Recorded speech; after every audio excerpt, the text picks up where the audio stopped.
अधिकांश लोग सभी समस्याओं से मुक्त जीवन की कामना करते हैं।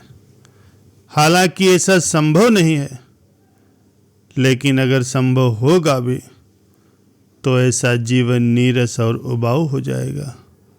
मनुष्य के रूप में हम सकारात्मक और नकारात्मक दोनों तरह के अनुभवों से सामना कर पाते हैं। चुनौतीपूर्ण परिस्थितियां लोगों को अपनी सीमाओं का विस्तार करने और मानवीय अनुभव में अत्यधिक समृद्धि और सुंदरता लाने के लिए प्रेरित करती हैं। इसलिए जीवन में समस्याओं का होना भी अच्छा है।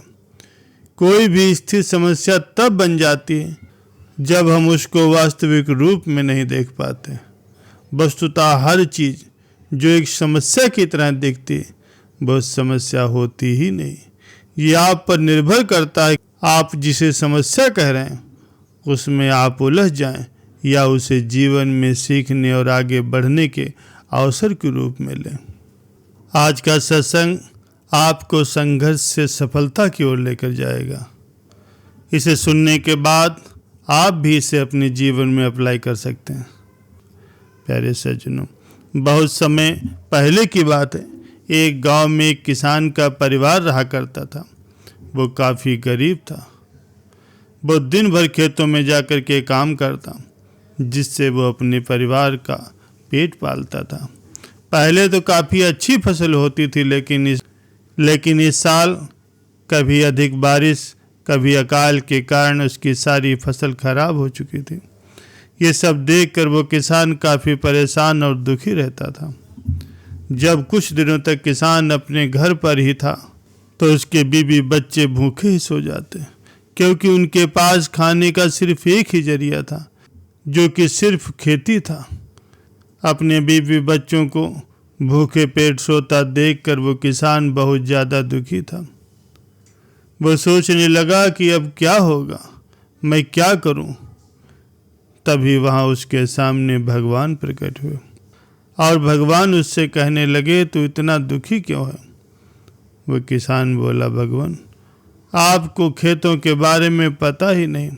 आपके कारण ही मेरी पूरी फसल खराब हो गई और मेरे परिवार के सामने भूखों मरने की नौबत आ गई। कई दिनों से सिर्फ एक समय का ही खाना हम सब लोग खा रहे हैं। मेरे बीवी बच्चे शाम को भूखे पेट ही सो जाते हैं।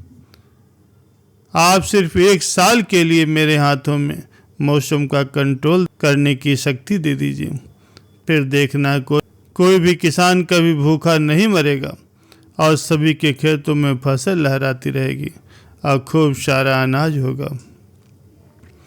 भगवान ने कहा, ठीक है, मैं आज से ही तुम्हें मौसम के कंट्रोल करने की पूरी शक्ति देता हूँ और इसमें कोई भी दखल नहीं दूंगा, लेकिन जो होगा वो तुम्हारे हाथों से ही होगा और तुम ही करोगे जो भी करोगे। वो किसान बहुत ही ज़्यादा खुश हुआ और उसने उसी दिन से फिर से खेतों में गेहूँ बोना शुरू कर दिया। अब पूरा मौसम का कंट्रोल उसके हाथों में था। वो जिस तरह से चाहता धूप और बरसात करवाता। कुछ समय बीता और फसल बढ़ने लगी।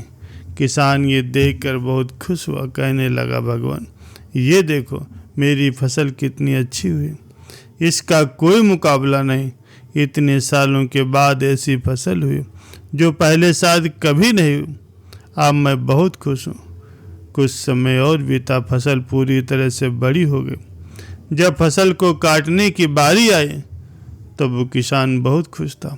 बोलने लगा, भगवान देखो पूरी फसल पक गई और आप तो बेकार में ही कभी वर्षा करते थे कभी सूखा कर देते थे। ये कह कर के वो किसान फसल को काटने लगा।